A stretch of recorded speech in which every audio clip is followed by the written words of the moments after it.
Hi friends, நான் ஒரு புது யூடியூப் சேனல் ஸ்டார்ட் பண்ணியிருக்கேன். நான் ஒரு சிஏ ஆஸ்பிரண்ட்டு. அடுத்த வருஷம் நடக்க போகிற ஜனவரி 2027 உள்ள எக்ஸாமுக்கு ப்ரிப்பேர் பண்ணிகிட்ருக்கேன். நான் வந்து செல்ஃப் ஸ்டடி தான் பண்ணிகிட்டு இருக்கேன், எந்த கோச்சிங்க்கும் போகலை. அதனால் எனது ஃபஸ்ட்டாக நான் வந்து பிகாம் முடிச்சிருக்கேன்.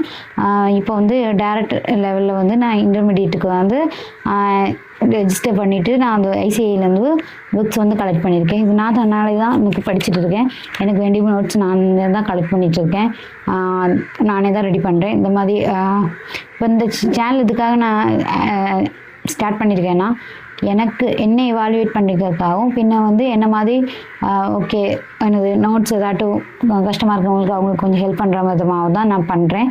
பின்ன வந்து நான் இது பண்ணுறதுனால எனக்கும் எனது தெரியாத விஷயங்கள் இருந்தால் உங்ககிட்ட கேட்டு தெரிஞ்சுக்கலாம். அதுக்காக தான் நான் இது ஸ்டார்ட் பண்ணுறேன். ஓகே, நம்ம பார்ப்போம் எப்படி வருதுன்னு. அதில் வந்து நான் வந்து இப்போ இன்டர்வியூவில் வந்து குரூப் 1 குரூப் 2ன்னு இருக்குது. அதில் குரூப் 1ல் வந்து அட்வான்ஸ் அக்கௌண்டிங்கு, லோ, பின்ன வந்து டாக்ஸேஷன் இருக்குது. நான் அதில் வந்து ஃபஸ்ட்டு வந்து அட்வான்ஸ் அக்கௌண்டிங் தான் எடுத்திருக்கேன். ஓகே, இந்த புக்கை ஓப்பன் பண்ணோன்னே உள்ள வந்து நமக்கு வந்து கண்டென்ட் அந்த சிலபஸை பற்றி நமக்கு வந்து டீட்டெயிலாக வந்து என்னெல்லாம் கவர் ஆகுது அப்படின்னு கொடுத்துருக்காங்க. அதுக்கப்புறம் இதோட ஃபஸ்ட்டு சாப்டர் வந்து இன்ட்ரொடக்ஷன் டு அக்கௌண்டிங் ஸ்டாண்டர்ட்ஸ் தான். அதுக்கப்புறம் அதில் வந்து லேர்னிங் அவுட்கம்ஸ் கொடுத்துருக்காங்க. அதெல்லாம் நமக்கு இப்போ தேவையில்லை. சாப்டரோட ஒரு ஓவர் வியூவும் ஒரு ஃப்ளோ சார்ட் மாதிரி கொடுத்துருக்காங்க.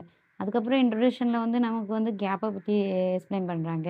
கேப்பை பற்றி நான் கூட ஒரு ஷார்ட்ஸ் போட்டிருப்பேன். அது ஒரு சிங்கிள் லைனில் சொல்லணும்னா ஒரு செட் ஆஃப் ரூல்ஸ் தான். அதுக்கப்புறம் வந்து அக்கௌண்டிங் ஸ்டாண்டர்ட்ஸை பற்றியும் வந்து கொடுத்துருக்காங்க. அக்கௌண்டிங் ஸ்டாண்டர்ட்ஸ்னாலும் சிம்பிளாக தான். அது ஒரு ரிட்டன் டாக்குமெண்ட் பாலிசி, அது இஷ்யூ பண்ணுறது வந்து கவர்மெண்ட்டு. அதுக்கப்புறம் அதோட 4 ஆஸ்பெக்ட்ஸ் கொடுத்துருக்காங்க: recognition, measurement, presentation and disclosure. பின்ன வந்து அக்கௌண்டிங் ஸ்டாண்டர்ட்ஸோட பெனிஃபிட்ஸ் சொல்லியிருக்காங்க. Standardisation of alternative accounting treatment, requirement of additional disclosures, comparability of financial statement. Okay, இந்த மாதிரி தான் கொடுத்துருக்காங்க. இதில் நான் எப்படி படிப்பேன்னு உங்களுக்கு சொல்லிடுறேன். இன்ட்ரொடக்ஷனை வந்து நான் வந்து ஃபுல்லாக படித்து பார்ப்பேன். படித்து பார்த்துட்டு அதில் வந்து அதில் எவ்வளோ வேல்யூ இருக்குது. இப்போ வந்து இது வந்து செட் ஆஃப் ரூல்ஸு, அதான் ஒரு சிங்கிள் வேர்டில் சொல்லணும். அப்படி அதை வந்து நான் வந்து நோட் பண்ணி வச்சுப்பேன். பின்ன வந்து சிங்கிளாக ஒரு 2 லைனில் வந்து நோட்ஸ் ப்ரிப்பேர் பண்ணி ஒரு நோட்டில் எழுதி வச்சுப்பேன். அதுக்கப்புறம் நான் அதை வந்து படிப்பேன். அதுக்கப்புறம் வந்து அடுத்த பேஜ் வந்து படிப்பேன். ஒரு கவரிங் த 4 ஆஸ்பெக்ட்ஸ் சொல்லிட்டு ரெகக்னேஷன், மெஷர்மெண்ட்டு, டிஸ்க்ளோஷர், அதையும் நான் அந்த மாதிரி சிங்கிள் லைனில் எனக்கு புரியுற மாதிரி நான் எழுதி வச்சுப்பேன். அதுக்கப்புறம் அதோட தமிழ் மீனிங்கை வந்து நான் புரிஞ்சு வச்சுப்பேன். அதுக்கப்புறம் வந்து நான் இங்கிலீஷில் வந்து கன்வெர்ட் பண்ணிடுவேன். பின்ன வந்து அக்கௌண்டிங் ஸ்டாண்டர்ட்ஸ் பற்றி சொல்ல முடியுமே. அக்கௌண்டிங் ஸ்டாண்டர்ட்ஸ் ஆல்ரெடி சிங்கிள் லைனில் தான் இருக்குது, ஈஸியாக தான் இருக்கும். அது அந்த மாதிரி வச்சுப்பேன், அதை மெயின் பண்ணேன். பின்ன வந்து அக்கௌண்டிங் ஸ்டாண்டர்ட்ஸோட பெனிஃபிட்ஸ் கேட்கும்போது அதோட பாயிண்ட் மட்டும் நான் முதல்ல 3மே மொத்தமாக எழுதுவேன். இதில் வந்து 1, 2, 3ன்னு செப்பரேட்டாக கொடுத்து அதை வந்து அப்படின்னா 1 பை 1 கொடுத்து எக்ஸ்பிளைன் பண்ணுவாங்க. நான் வந்து தனித்தனியாக முதல்ல எழுதி வச்சுப்பேன். அந்த பாயிண்ட்ஸை மட்டும் முதல்ல படிப்பேன். படிச்சுட்டு அதுக்குள்ளே உள்ளது வந்து நான் வாசித்து புரிச்சு வச்சு எனக்கு ஒரு குட்டி நோட்ஸாக வந்து ப்ரிப்பேர் பண்ணிப்பேன். எப்போவுமே நம்ம வாசிச்சுட்டு ஒரு குட்டி நோட்ஸாக ப்ரிப்பேர் பண்ணும்போது அது நம்ம மைண்டில் கொஞ்சம் நிற்கும். இது ஒரு டிப்பாக நீங்கள் எடுத்துக்கலாம். நெக்ஸ்ட்டு வந்து அக்கௌண்டிங் ஸ்டாண்டர்ட்ஸோட ப்ராசஸ் வந்து கேட்டிருக்காங்க. அது ஒரு 8 ஸ்டெப்பில் கொடுத்துருக்காங்க. அது வந்து நான் அதுவும் பாயிண்ட்ஸாக தான் முதல்ல எடுத்துப்பேன். அதுக்கப்புறம் அது எழுதுகிற மாதிரி படித்து வச்சுப்பேன். அதில் 8 பாயிண்ட்ஸ்னால் identification area, constitution of study of groups. Step 1 identification of area. Step 2 constitution of study groups. Step 3 preparation of draft and its circulation. Step 4 ascertainment of view of different bodies on draft. Step 5 finalization of exposure draft. Step 6 comments received on exposure draft. Step 7 modification of the draft. Step 8 issue of AS. Okay, அதுவே நமக்கு அடுத்த பேஜில் வந்து அவங்க flow chart மாதிரியும் கொடுத்துருக்காங்க. பின்ன how many accounting ஸ்டாண்டர்ட்ஸ்னு கொடுத்துருக்காங்க. அதில் டோட்டலாக வந்தது 29 அக்கௌண்டிங் ஸ்டாண்டர்ட்ஸ் இருக்குது. பின்ன வந்து 27 வந்து கரண்ட்லி ப்ரெசென்ட்டில் போயிட்டுருக்கு. பின்ன வந்து இந்த AS 6 depreciation accounting, AS 10 property and plan document, அப்படி 2-3 இதை வந்து அவங்க கொடுத்துருக்காங்க. பின்ன ஒரு பாக்ஸ்லேயும் கொடுத்துருக்காங்க. ஆனால் அது இனி வரும் சாப்டரில் படிக்கிறதுனால நான் அதை வந்து ஜஸ்ட்டு வாசிச்சு மட்டும் தான் விட்டுருக்கேன். பின்ன வந்து இதில் வந்து என்னென்னா need for convergence towards global standards, அதோட 4 ஆஸ்பெக்ட்ஸ் வந்து கொடுத்துருக்காங்க. பின்ன வந்து இன்டர்நேஷ்னல் அக்கௌண்டிங் ஸ்டாண்டர்ட்ஸு, IASB, அது வந்து எப்படி வந்து அது ஃபவுண்டேஷன் எப்படி அந்த மாதிரி டீட்டெயில்ஸ்லாம் கொடுத்துருக்காங்க. பின்ன வந்து இன்டர்நேஷ்னல் ஃபினான்ஷியல் ரிப்போர்ட்டிங் ஸ்டாண்டர்ட்ஸு, இந்த மாதிரி கொடுத்துருக்காங்க. பின்ன வந்து கர்வ் 1, அந்த மாதிரி கொடுத்துருக்காங்க. பின்ன வந்து convergence to IFRS in India, what are the Indian accounting. பின்ன இதே சொன்ன மாதிரி கொஞ்சம் அதே டீட்டெயில்ஸை கொஞ்சம் கொஞ்சம் கொஞ்சம் மாடிஃபை பண்ணி அப்படி இப்படின்னு இதில் சொல்லியிருக்காங்க. மேஜராக வந்து நம்ம இதில் வந்து அக்கௌண்டிங் ஸ்டாண்டர்ட்ஸை பற்றி தான் படிக்கிறோம். பின்ன இதோட வந்து உங்களுக்கு வந்து ஷார்ட் நோட்ஸாக வந்து ப்ரிப்பேர் பண்ணி உங்களுக்கு இதில் நான் சொல்லணும்னு நினச்சிங்கன்னா நீங்கள் அது கூட என்கிட்ட ஷேர் பண்ணலாம்.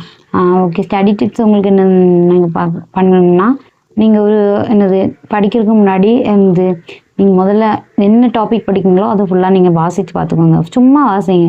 அதுக்கப்புறம் அது 2வது வாட்டி எகெயின் இன்னொரு வாட்டி வாசிக்கும் போது அதோட மீனிங்கை வந்து நீங்கள் அதை வந்து தமிழில் சொல்கிறதுக்கு ட்ரை பண்ணுங்கள். ட்ரை பண்ணும்போது உங்களுக்கு வந்து கிடைக்கலையா கொஞ்சம் அது வந்து கூகுளில் பார்க்குறோம் அந்த மாதிரி பண்ணிவிட்டு நீங்கள் வந்து அதையே வந்து என்னது அந்த மீனிங்கை வந்து உங்களுக்கு புரியும்ல இந்த மாதிரின்னு அந்த மாதிரி உள்ள நோட்ஸை வந்து நீங்களே தனியாக ப்ரிப்பேர் பண்ணுங்கள். அதுதான் உங்களுக்கு ஈஸி. இல்லையா எனக்கு வந்து கமெண்ட் பண்ணிங்கன்னா நான் கூட நோட்ஸ் உங்களுக்கு தரேன். அதையும் இதையும் வச்சு பாருங்கள் அப்படின்னா உங்களுக்கு படிக்க முடியும் கண்டிப்பாக. நான் வந்து இப்போ செல்ஃப் ஸ்டடி பண்ணலாம் தான் இருக்கிறேன். அதுக்காக தான் இப்போ படிச்சுட்டு இருக்கேன். ஃபஸ்ட்டு சாப்டர் இது தான். ஓகே, நான் என்ன எவாலுவேட் பண்ணுறதுக்காக தான் உங்களுக்கு வந்து நான் இந்த வீடியோ வந்து ஷேர் பண்ணுறேன். பின்ன வேறு என்ன சொல்லலாம், முடிஞ்சதுன்னா உங்களுக்கு வந்து ஒரு டூ டூ லிஸ்ட் வந்து க்ரியேட் பண்ணி வைக்கணும்னா அது வச்சுக்கோங்க. என்னெல்லாம் படிக்கணும், எத்தனை சாப்டர்ஸ் கவர் பண்ணணும்னா அது ஒன்று பண்ணி வச்சுக்கோங்க. அது வந்து நல்லா யூஸ்ஃபுல்லாக இருக்கும். பின்ன வந்து நான் இப்போதைக்கு அக்கௌண்டிங் ஸ்டாண்டர்ட்ஸ் வந்து எடுத்திருக்கேன். உங்களுக்கு அந்த மாதிரி இப்போ 2, 3 என்னது ஒரு அந்த மாதிரி இருக்கலாம். இது பெஸ்ட்டு டிப்பு. நீங்கள் ஒரு சாப்டர் படிச்சுட்டு இருக்கீங்கன்னா ஒரு 2 பேஜ் முடியுதுன்னா 3rd பேஜில் உங்களுக்கு வந்து அது வந்து ஓகே என்னதான் ஒன்று படித்தாலுமே ஏறவும் மாட்டிக்கி புரியவும் மாட்டிக்கின்னா நீங்கள் அந்த சப்ஜெக்ட் உங்களுக்கு போர் அடிக்க ஆரம்பிச்சுன்னா அர்த்தம். அப்போவே நீங்கள் வந்து வேற ஒரு சப்ஜெக்ட் வந்து எடுத்துக்கோங்க. அது லோவாக இருக்கலாம், டாக்ஸேஷனாக இருக்கலாம், எனிதிங். ஆனால் வந்து அந்த மாதிரி நீங்கள் எடுத்து சேஞ்ச் பண்ணிக்கோங்க. அது உங்களுக்கு கொஞ்சம் பெட்டராக இருக்கும். பின்ன அது போக வந்து இந்த அட்வான்ஸ் அக்கௌண்டிங் அட்வான்ஸ் அக்கௌண்டிங்கில் வந்து நிறையா வந்து உங்களுக்கே தெரிஞ்சுக்கும். கண்டிப்பாக 70% வந்து ப்ராப்ளம்லாம் இருக்கும். ப்ராப்ளம்ஸை ஒரு நாளும் வாசித்து படிக்காதீங்க. அது வந்து சால்வ் பண்ணி படித்தா மட்டும்தான் நமக்கு வந்து யூஸ்ஃபுல்லாக இருக்கும். ப்ராப்ளங்களை சால்வ் பண்ணி படிங்க. அதே மாதிரி ப்ராப்ளம்ஸை வந்து நீங்கள் வந்து படித்ததோடு விடாமல் எல்லாத்தையும் பண்ணி பார்த்துட்டு இப்போ ஒரு சாப்டர் முடிச்சிட்டிங்கன்னா அந்த வீக்கில் வந்து சண்டே ஒரு சாட்டர்டே வந்து நீங்கள் வந்து எகெயின் ரிவிஷன் பண்ணி பாருங்கள். இப்போ இன்னும் வந்து அந்த சாப்டர் முடிஞ்சோடனே வந்து அந்த சாப்டர்லேருந்து வந்த கொஸ்டின்ஸை வந்து என்னது ட்ரை பண்ணி பாருங்கள். அதாவது இதுக்கு முன்னாடி வந்த ஓல்டு கொஸ்டின் பேப்பரை வந்து ட்ரை பண்ணி பாருங்கள். ஓகே, ஃபைனலி இந்த வீடியோ வந்து நான் முடிக்க போகிறேன். நான் எதுக்காகனா இதை என்னை வேல்யூட் பண்ணுறதுக்காக தான் ஸ்டார்ட் பண்ணியிருக்கேன். நோட்ஸ் வேணாலும் உங்களுக்கு ஏதாவது டவுட் பண்ணாலும் என்கிட்ட கேளுங்க. எனக்கு தெரிஞ்ச நான் கண்டிப்பாக சொல்கிறேன்.